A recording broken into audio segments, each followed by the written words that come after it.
नमस्ते दोस्तों, स्वागत करता हूँ आपके चैनल टीटी शूटर में। कैसे हैं आप सब लोग? उम्मीद करता हूँ कि सब लोग अच्छे ही होंगे और अच्छे से ट्रेड कर रहे होंगे।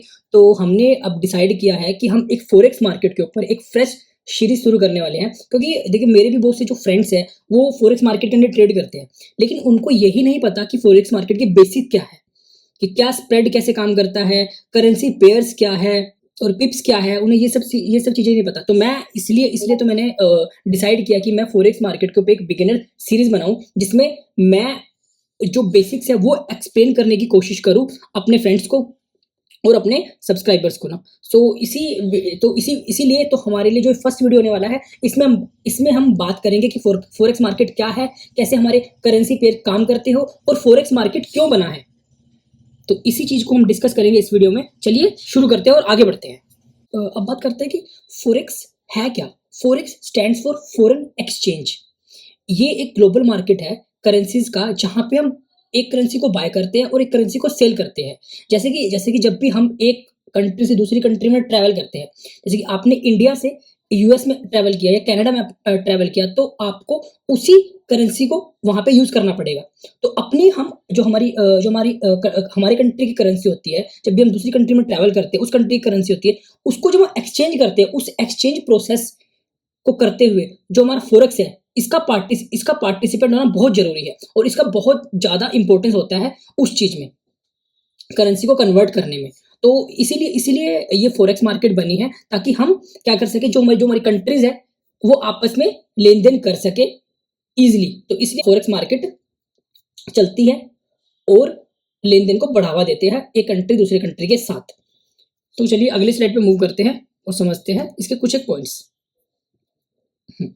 देखिए, हमने पढ़ लिया कि फोरेक्स क्या है। और फोरेक्स देखिए लार्ज फाइनेंशियल मार्केट ना, देखिए फोरेक्स बहुत बड़ा एक लार्ज फाइनेंशियल मार्केट है। जितने भी हमने स्टॉक मार्केट है, जैसे यूएस स्टॉक मार्केट हो गया, इंडियन स्टॉक मार्केट हो गया, ये तो कुछ भी नहीं है ये फोरेक्स मार्केट के सामने। यहाँ पे डेली 7.5 ट्रिलियन ट्रेडर्स ट्रेड करते हैं। बड़े बड़े इंस्टीट्यूशन हो गए, बड़े बड़े बैंक्स हो गए, यूएस बैंक्स हो गए, यूरोपियन बैंक्स हो गए, वो डेली डेली मेंटेन करते हैं अपनी इकोनॉमी को। कहाँ पे? फोरेक्स मार्केट के ऊपर। हाँ, और ये पूरे वर्ल्ड का बहुत बड़ा मार्केट है। ये ये एक क्रिप्टो से, स्टॉक मार्केट से उसके कंपेयर में बहुत ज्यादा बड़ा है। देखिए जो ये पर्पस क्या है फोरेक्स मार्केट का, कि फोरेक्स मार्केट अलाउ करता है, वो जैसे मैंने आपको बताया कि फोरेक्स मार्केट क्या करता है, ये अलाउ करता है बिजनेस करने के लिए करेंसीज में। मैं एक एग्जांपल के साथ समझाने की कोशिश करता हूँ। जैसे कि यूएसए ने कुछ प्रोडक्ट्स इंपोर्ट करने हैं जापान से, ठीक है, जापान से इंपोर्ट करने हैं। तो अब जो इनका लेन देन होगा, ठीक है, जो इनका लेन देन होगा वो कैसे होगा? अब ये जापान यूएस को प्रोडक्ट तभी देगा जब वो इसको कुछ पैसे देगा। और देखिए जापान में हमें पता है कि क्या चलता है, येन चलता है, जिसको हम क्या बोलते हैं, येन करेंसी चलती है। तो इसीलिए तो अब जब ये जापान क्या करेगा, इससे डिमांड करेगा यूएस से किसी मनी की। तो यूएस क्या करेगा, यूएस अपने बैंक्स जो भी जितने भी उनके बैंक्स हैं, हाँ, जो भी उनके बैंक्स होगा, जो भी उनके सरकारी बैंक्स होगा, गवर्नमेंट उनसे कांटेक्ट करेगा। और वो बैंक्स क्या करेंगे, वो फोरेक्स के अंदर यूएसटी जेपीवाई इस करेंसी पेयर में डील करेंगे। इसमें क्या होगा, जो यूएसडी है वो जेपीवाई में कन्वर्ट हो जाएगा और ये मनी ट्रांसफर हो जाएगी किसको, जापान को। और जापान क्या करेगा, जो भी प्रोडक्ट का या रॉ मटेरियल होगा वो यूएस को ट्रांसफर कर देगा। तो इसी प्रोसेस को क्या करते हैं, हर कंट्री इसी प्रोसेस को फॉलो करती है अपने रिलेशनशिप को बनाने के लिए और बिजनेस को चलाने के लिए। यही पर्पस है, यही मेन पर्पस है फॉरेक्स मार्केट का।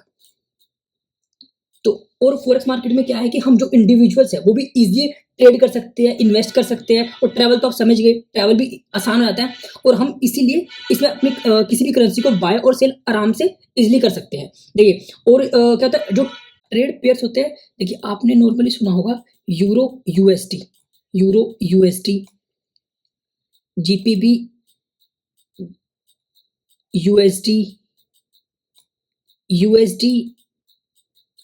जेपीवाई। जब भी हम किसी करेंसी पेयर में, ये सारे क्या करेंसी पेयर है, जैसे कि अगर हम यूरो यूएसडी के अंदर ट्रेड करते हैं, तो हम इस जो ये हमारी ये बेस करेंसी होती है, इस बेस करेंसी को जब हम बाय करते हैं, तो यूएसडी को उस टाइम पे हम क्या कर रहे हैं, सेल कर रहे हैं। हम जीबीपी को बाय कर रहे हैं तो यूएसडी को हम सेल कर रहे हैं।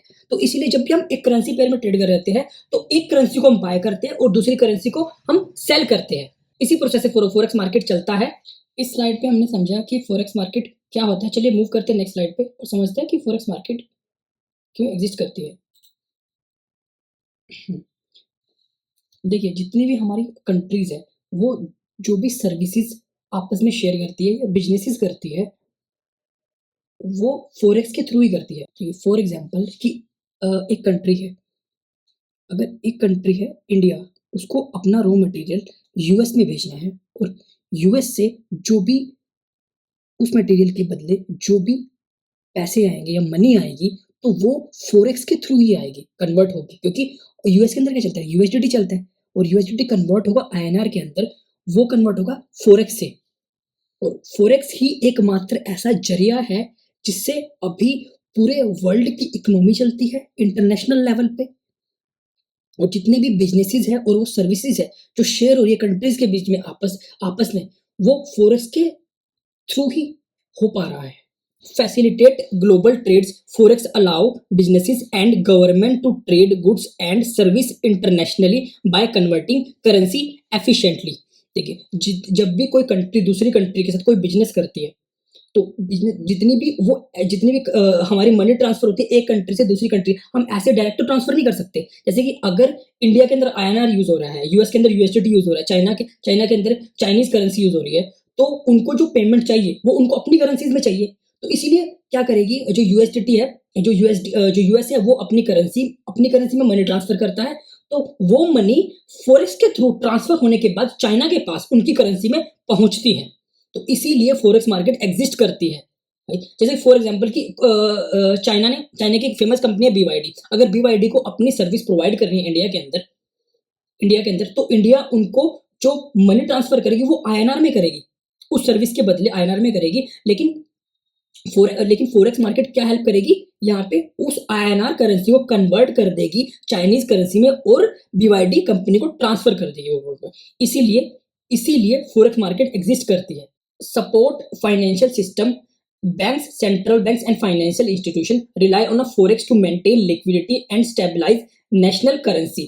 देखिए जिस भी कंट्री के जो बड़े बड़े बैंक्स होते हैं, सेंट्रल बैंक्स होते हैं और बड़े बड़े इंस्टीट्यूशंस होते हैं, वो फॉरेक्स से डायरेक्ट डील करते हैं उस कंट्री की इकोनॉमिक्स को बढ़ाने के लिए और जो भी उस कंपनी की करेंसी होती है ना, उस करेंसी को मेंटेन करने के लिए। जैसे कि आपने देखा होगा कई बार जो यूरोप होता है, यूरो होता है, डॉलर होता है, उनका जो प्राइस होता है वो ऊपर नीचे हो रहा होता है। वो किस लिए होता है, वो उस कंट्री इकोनॉमिक स्टेबलाइजेशन के कारण होता है। क्योंकि देखो क्या होता है कि कई बार इकोनॉमिक्स सही नहीं चल रही होती, लॉसेज हो रहे होते हैं कंट्री के अंदर, तो उससे क्या होता है, उसका इम्पैक्ट पड़ता है उनकी करेंसी के ऊपर। तो इसीलिए फॉरेक्स मार्केट इस पॉइंट के अकॉर्डिंग भी एग्जिस्ट करता है। And accessible for individual, forex enable retail traders and individual to participate in the market and offer opportunity for investment and speculations। देखिए जैसे मेरे और आपके वर्गे जो इंडिविजुअल्स है ना, वो क्या कर सकते हैं, वो भी मतलब कि फॉरेक्स के अंदर पार्टिसिपेट कर सकते हैं। जैसे कि जब हम एक कंट्री से दूसरी कंट्री में ट्रैवल करते हैं और दूसरी कंट्री के अंदर जाएंगे तो जितने भी हमारे खर्चे होंगे, कोई भी चीज हम खरीदेंगे और होटल्स बुक करेंगे, ट्रैवल्स का जो भी खर्चा होगा तो हमें उसी करेंसी के अंदर क्या करना पड़ेगा, जो उस कंट्री की नेटिव करेंसी होगी उसी करेंसी में हमें उसको यूज करना पड़ेगा। तो वहां पे क्या होता है, वहां पे हमारा फॉरेक्स काम आता है और फॉरेक्स हेल्प करता है हमारी नेटिव करेंसी को कन्वर्ट करने के लिए उस कंट्री की नेटिव करेंसी के लिए। तो और इंडिविजुअली इस फॉरेक्स के थ्रू इन्वेस्ट भी कर सकता है लॉन्ग टर्म के लिए और बहुत सारी अपॉर्चुनिटी को ग्रैब भी कर सकता है। इस स्लाइड पे हमने समझा कि फॉरेक्स मार्केट क्यों एग्जिस्ट करता है। चलिए मूव करते हैं नेक्स्ट स्लाइड पे और समझते हैं कि हु ट्रेड इन फॉरेक्स ना, कि कौन है जो फॉरेक्स के अंदर ट्रेड करता है। Government and central banks play a crucial role in managing national economies. जो बैंक्स होते हैं, सेंट्रल बैंक होते हैं, ये जो अपनी नेशनल इकोनॉमी होती है उसको मेंटेन करते हैं और क्रैश होने से बचाते हैं और जो भी उस कंट्री की करेंसी उसका लेवल अप करने का ट्राई करते हैं। और जितनी भी सर्विसेज होती है जो हम एक दूसरी कंट्री से करते हैं, कंट्री दूसरी कंट्री से करती है, वो फॉरेक्स के थ्रू ही करते हैं। ठीक है जी। And bank and financial institutions, जितने भी हमारे बड़े बड़े बैंक्स होते हैं और फाइनेंशियल इंस्टीट्यूशन होते हैं, वो फॉरेक्स मार्केट के अंदर जितने भी बड़े बड़े वॉल्यूम जनरेट होते हैं, वो इन्हीं के थ्रू होते हैं। अगर ये नहीं होगे तो फॉरेक्स मार्केट काम ही नहीं करेगा। और बड़े बड़े ट्रांजेक्शन्स होते हैं, बड़ी बड़ी कंपनियों के लिए, गवर्नमेंट्स के लिए ट्रेड करते हैं फाइनेंशियल इंस्टीट्यूशन, बैंक्स।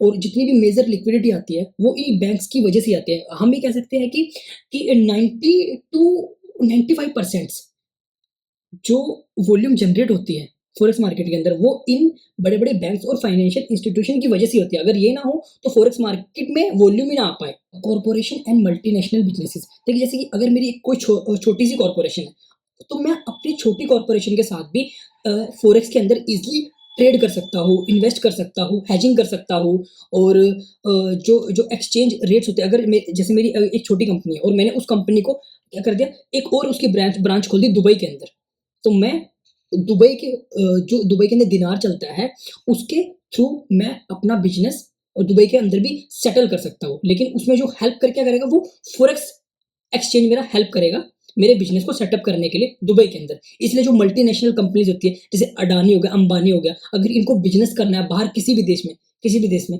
या इंटरनेशनल लेवल के ऊपर इन्वेस्टमेंट करनी है कोई भी, तो वो फॉरेक्स के थ्रू ही इन्वेस्ट करेंगे। जैसे कि अडानी को इन्वेस्ट करना है यूएस के अंदर किसी बड़े प्रोजेक्ट पे, तो वो फॉरेक्स के थ्रू ही इन्वेस्ट करेगा, ना कि डायरेक्ट आईएनआर में इन्वेस्ट कर देगा यूएस के अंदर ना।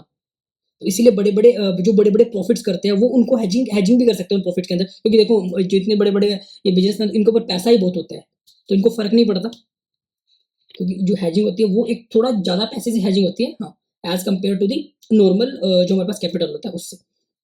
देखिए retail trader, individual trade for profits ना। देखिए अब ऐसा नहीं है कि जैसे हमने अभी पढ़ा कि कॉर्पोरेशन और जो मल्टीनेशनल बिजनेस थे यही फॉरेक्स के अंदर इन्वेस्ट कर सकते हैं, ट्रेड कर सकते हैं। मेरे वर्ग और आपके वर्ग जो बंदा होगा वो भी फॉरेक्स मार्केट के अंदर ट्रेड कर सकते हैं एज अ ट्रेडर और प्रॉफिट बना सकता है। लेकिन उसके लिए उसको रिलाय करना पड़ेगा एक बेस्ट ब्रोकर के ऊपर। जैसे हमारे पास ये MT4, मेटा ट्रेडर 5, सी ट्रेडर, ट्रेडिंग व्यू, बहुत सारे ऐसे ऑनलाइन प्लेटफॉर्म्स हैं जिनके और ब्रोकर्स हैं जिनके थ्रू हम देखा डायरेक्ट हम ट्रेड कर सकते हैं फॉरेक्स मार्केट के अंदर। जो हमें पता है कि जो ये रिटेल ट्रेडर है, इनकी जो क्वांटिटी है, ये इनका वॉल्यूम है, वो 2-4% ही है फॉरेक्स मार्केट के अंदर, बस इतना ही है। और तो सारा ये बैंक और इंस्टीट्यूशन है, इन्हीं का वॉल्यूम है। लेकिन हाँ, रिटेल ट्रेडर इजिली ट्रेड और इन्वेस्ट कर सकता है। अब मूव करते हैं अपने लास्ट चैप्टर के ऊपर, जो कि है what influence the forex market ना। Forex market always dynamic, forex market हमेशा डायनेमिक होता है ना। और फॉरेक्स मार्केट के अंदर बहुत ज़्यादा इन्फ्लेशंस और फ्लक्चुएशंस ना बहुत ज़्यादा होती है।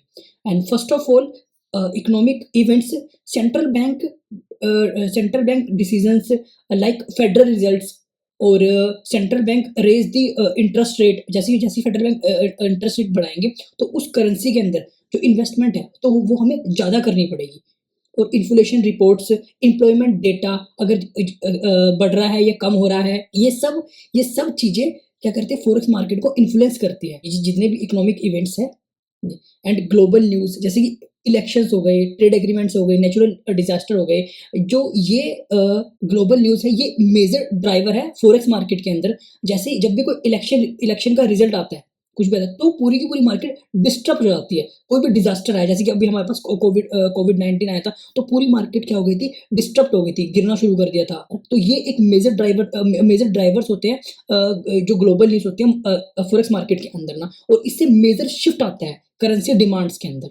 एंड मार्केट सेंटिमेंट्स डिपेंड करते हैं ट्रेडर्स के इमोशंस के ऊपर, कि ट्रेडर्स क्या फील कर रहे हैं, कि वो कॉन्फिडेंट है या वो कॉन्फिडेंट नहीं है, वो रिस्क लेने के लिए रेडी है या नहीं है। वह जब भी ट्रेडर कॉन्फिडेंट होते हैं तो वो हाई रिस्क करेंसीज होते हैं उनमें ट्रेड करना पसंद करते हैं। लेकिन जब वो कॉन्फिडेंट नहीं होते तो वो प्रेफर करते हैं लेस रिस्क पेयर्स को। और मार्केट सेंटिमेंट्स होते हैं वो इन्फ्लुएंस होते हैं, जो हमारे मार्केट सेंटिमेंट्स हैं, ये जो इन्फ्लुएंस होते हैं वो रूमर से, न्यूज़ से, इवन की जितने भी जो भी हमारे फियर्स होते हैं उससे। तो यही था इस वीडियो का मोटिव, आपको समझाना फॉरेक्स मार्केट के बारे में। मिलेंगे फिर से एक न्यू वीडियो के साथ और हम इस सीरीज को कंटिन्यू करेंगे। इसके बाद जो मैं एक वीडियो लेके आने वाला हूँ वो है करेंसी पेयर को। मैं एक्सप्लेन करूँगा मैं आपको हर एक करेंसी पेयर को, कि हम कैसे ट्रेड करते हैं करेंसी पेयर के अंदर।